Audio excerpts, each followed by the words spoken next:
Hello, welcome to Voxel Gotham, a series where I am reinterpreting Arkham Knight's map in my own vision using MagicaVoxel and recently Unreal Engine that I'm doing for Wayne Tower specifically. But we have a huge problem with this city. It has become a kind of nightmare to set up the buildings in the city. The reason for that can be seen with this building. So this is something I'm planning in the future. This is going to be the Bank of Gotham, ginormous skyscraper. It's going to be pretty cool. This outline is not totally accurate to what it's going to look like in the end. It's going to be bigger, but you can see the kind of problem. Every time I need to make a new building, I have to set up the roads and stuff like that, and also kind of interpret like, okay, what's the elevation like? I have to come up with my own elevation. It would be a lot easier to make this city and make new buildings if I just already had the geography there, where I can just place the sidewalks, place the roads by painting, instead of having to painstakingly redo the roads like this every single time I'm doing a building. Another reason this sucks is I have to then later stitch these together, and you can see that they're these boxes, the bounding boxes of each model, which can only go up to 256 by 256, they're like converging and they're all not lined up, and it's just really messy.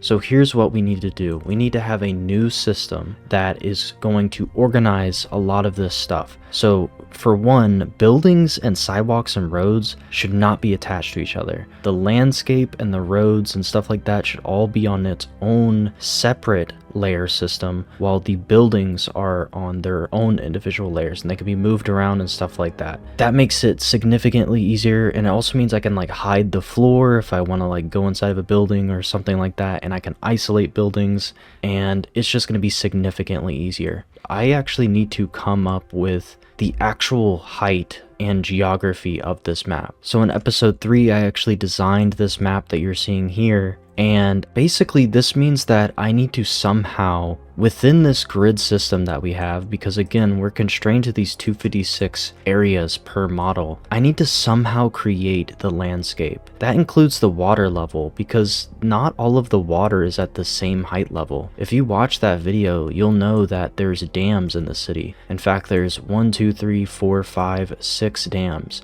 And these dams are basically holding 3 different heights of water.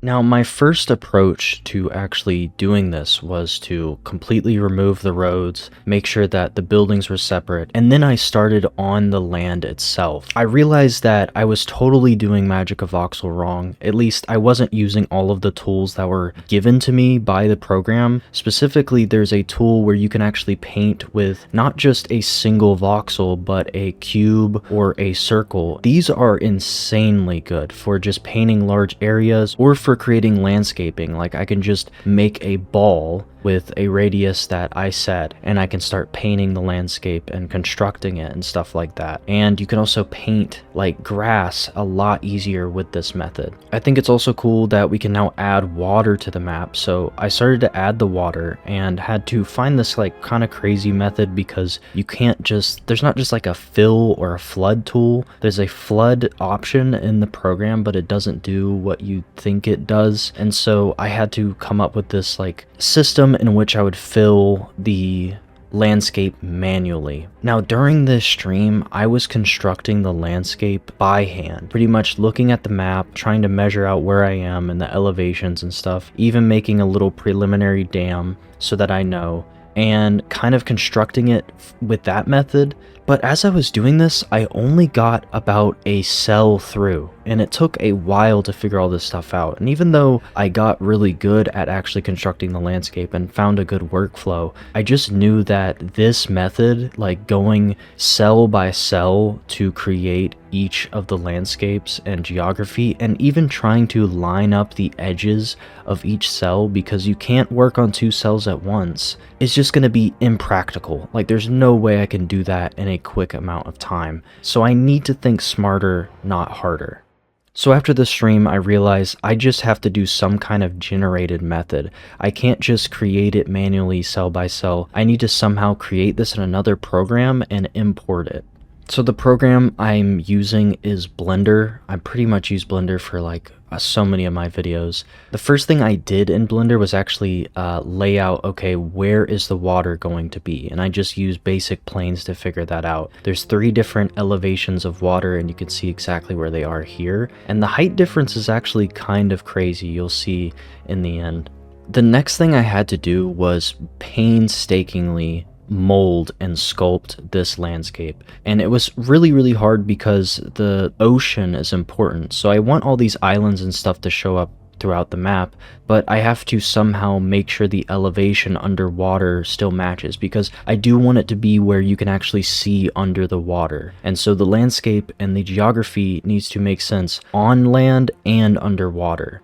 Now, at the time of doing this, I was going for a height map approach, basically meaning there is going to be a camera that's going to capture an image from the top of the model and basically measure the depth, basically generate a height map, how far away each part of the model is from the camera, and turn that into a pixel, and it goes from black to white. I hope I explained that well, but I think it's pretty obvious when you actually see the image I'm talking about in the end. So yeah, this process was really long, and this actually forced me to really figure out the land in this map, because before I did do a little bit of elevations in the actual map itself, like I had gradients showing like this is a high area, this is a low area, but this forced me to actually make that a reality. And a lot of the stuff I did on the map just wasn't working. I also made some actual creative choices. So for instance, Founders Island, I actually made a part of it on the Barrier Island side actually below the sea level, so we can have a cool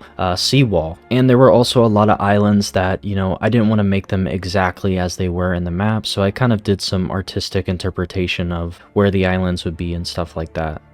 So there were basically 3 steps to this process. The first part was just making a very preliminary, very smooth, low poly version of this, kind of approximating where islands are, like I said. And then the next step was to basically turn the resolution up, make the mesh have even more polygons so I can make it smoother and have more detail. Then after that, I took a brush that was a lot more like rigid and less smooth to kind of emulate the roughness of land, and I used that to decorate the edges of each of the islands. So yeah, once I figured I was pretty much done designing the map, I got all of the fixes I wanted and did all of the details I wanted, I generated the height map in Blender using the geometry node and just separating the XYZ. And as you can see, it looks really cool, like in 3D, it looks kind of bizarre. But I was going to capture an image from above. Now the reason I did this method is because I was going to go with a tutorial I found on YouTube by Art Chani, or Art Chani, I'm not entirely sure. They do a bunch of MagicaVoxel tutorials, and this one specifically was about turning a height map that they got off of Google Earth or Google Maps and basically turning that into a Vox file using a open source plugin that is on GitHub called File to Vox, as well as I guess this GUI client for it called Lazy GUI, because I guess the original is just like really hard to understand. So yeah, I went with this approach, basically generate the height map, and then this program is supposed to take this height map and turn it into voxels.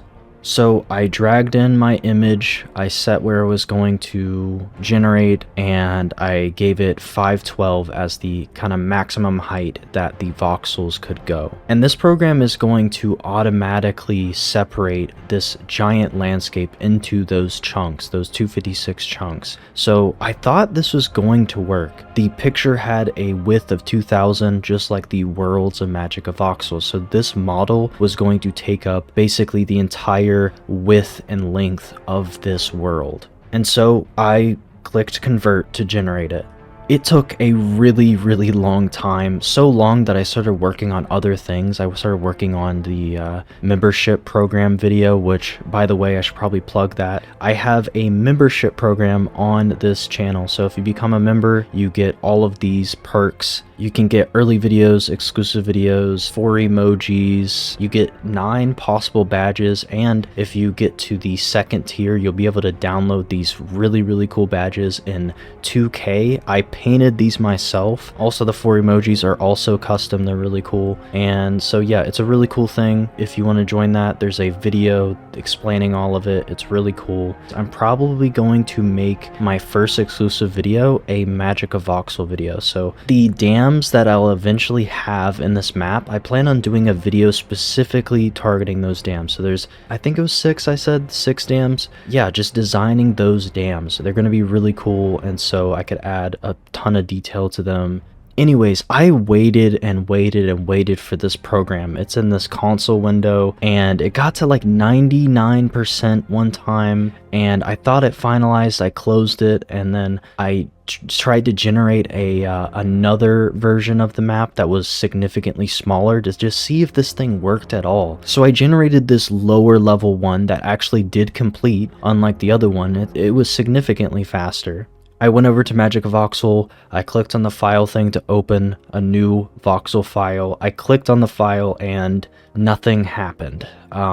Nothing I could do could get this voxel file to import into the world, not even dragging it. Just absolutely nothing I did would actually make this thing work. And the height map idea just completely fell through. And I honestly was so upset because I didn't really know exactly what else I could do. But then I remembered that you can actually import models themselves into MagicaVoxel, and it will turn it into voxels for you. It has to be an OBJ file. The model I made, the sculpt I made, is way too big to import into the game. So I have to split this thing up into chunks somehow, and then import each chunk into MagicaVoxel very similarly to how I imported the actual map layout itself. And then I would actually have the map in MagicaVoxel. Such a long process. I had to painstakingly make a system of cubes that I would basically split this map into. And at first I kind of just kept doing the Boolean modifier where it would only contain the pieces of the model that were inside of the cube. And so I would export each cube one at a time to export the different pieces. And unfortunately, I messed up 2 different times. The first time I exported it was fine, and then I put it into the program and I realized I did not measure this at all. I had too many cubes. I ended up with 81 cubes when I was supposed to have 64 cubes. And so that really sucked. And all that time clicking and exporting, I had to do again. The second time I got rid of that, all that was fine. I had the correct number of cubes, but when I imported it, I thought it was going to work. I thought it was going to be great. Everything looked fine. The scale was fine. And then I stacked up the first line of them and I realized, why is there a little bit of room left on that side? I checked the previous map layout and I was like, this isn't there on that, so what is going on? It turns out the math I did to figure out the scale of the outer cubes, because again, 2000 is not divisible by 256. The outer edges of the map have to have like smaller cubes to make up for that difference. And so I had to do this again, but I learned my lesson. Like clicking and exporting one at a time was just not going to work anymore. So I basically pasted the sculpt and decimated it 64 times. And then I booleaned each of the cubes individually so that I would never have to do the process of like bullying each cube one at a time as I export. It was just going to take too long, so I found a batch exporter for OBJ, and that made this process significantly faster. Finally, I have the correct scale and everything is perfectly good. And so I put it inside of MagicaVoxel and it actually works. Finally, it actually works. Now this process was still tedious because I have to drag and drop each of these pieces of the landscape one at a time. In fact, you can't even just drag and drop them. You have to be inside of a model with the dimensions that that part of the landscape needs to be. So I had to keep clicking into a model to import the next model. Very, very annoying, but it ended up working. Now you might notice something weird, like something weird is going on with the voxels. There's these weird walls everywhere showing up and it doesn't look right. I thought maybe this had something to do with the Boolean modifier, so I applied the Boolean like before I exported and then batch exported it again, but that didn't even fix it. So what I had to do is go into each of these and by hand get rid of these walls. Now fortunately there is a face tool mode inside of MagicaVoxel that makes this significantly easier. It is one of the best tools that they have in MagicaVoxel. Honestly, it solves so many issues. Because of the way that these weird like anomaly voxels were exported, I could just literally use this tool and put it on erase, and I pretty much just needed to click on all of these weird walls. It took a while, but it was not super hard. Now, the first time that I went into render mode, because I just wanted to render out, what is this going to look like with ray tracing? And when I did that, I realized something was really wrong. There were pieces of the render that just weren't there, like entire chunks and huge swaths of voxels that were just not showing up in the render, and I was completely confused.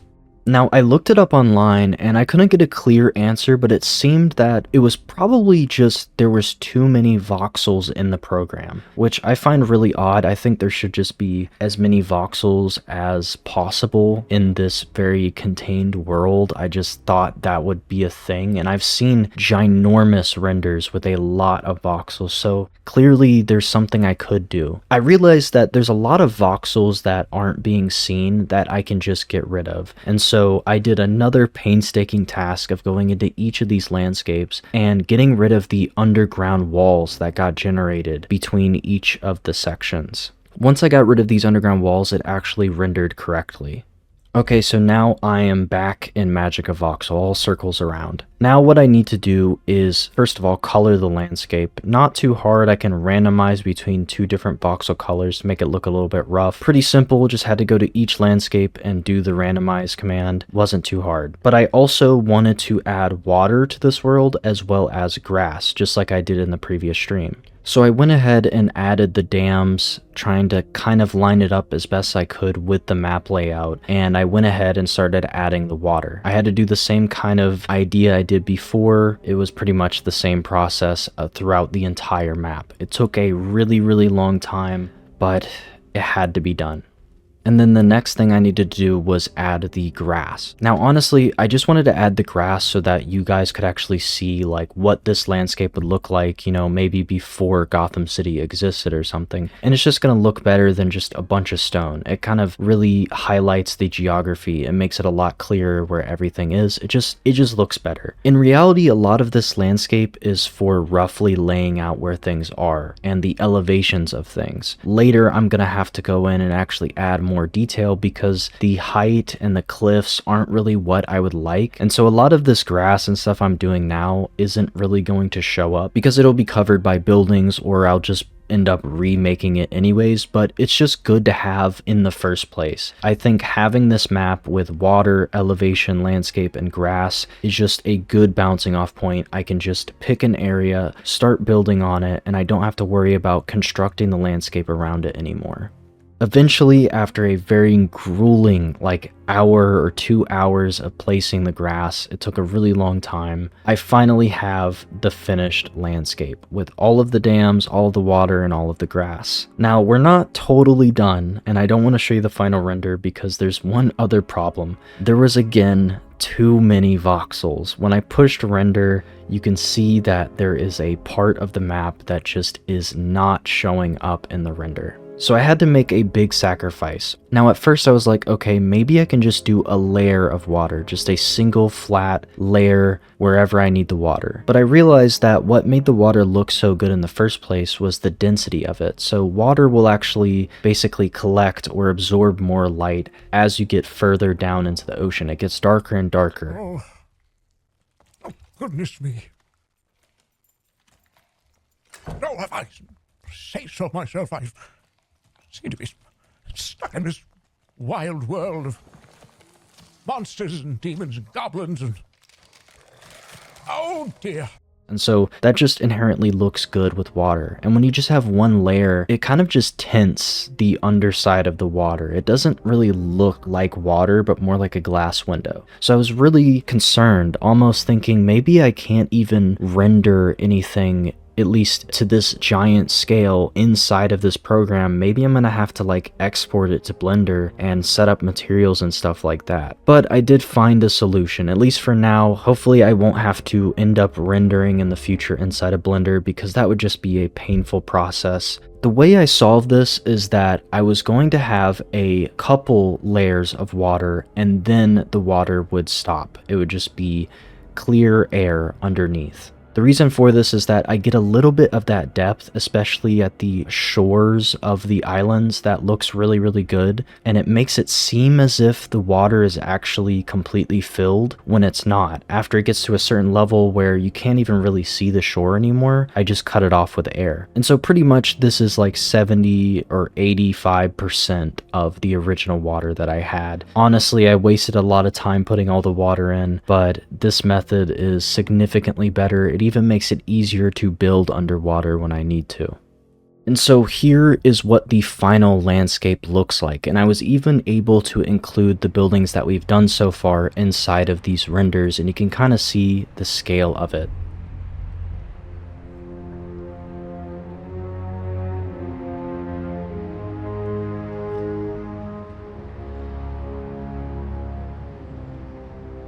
Now, I actually had someone mention this inside of the live stream I was doing, is that the buildings kind of seem too big for the islands. And I actually did that on purpose. Basically, I wanted the map to be bigger than Arkham Knight. Obviously, I think Arkham Knight is just a little bit too small. But I didn't want to make the map too big. I didn't want to make it like Gotham Knight scale. For one, I didn't want to have that much work to do. I didn't want to make this series just absolutely impossible. But two, I wanted to be fair to the development of the game. I want this map to be actually feasible, like they actually could have developed it. Of course, our dream version of Arkham Knight could be infinitely amazing with this crazy stuff that could never exist in real life. I wanted to actually take it seriously. What could actually be possible if they diverted development from, let's say, the Batmobile, because the Batmobile had so much detail. What if they spent more time on the map itself and creating a Gotham City that's not overly larger than the original map, but large enough that they could focus on making the city tall instead of just long?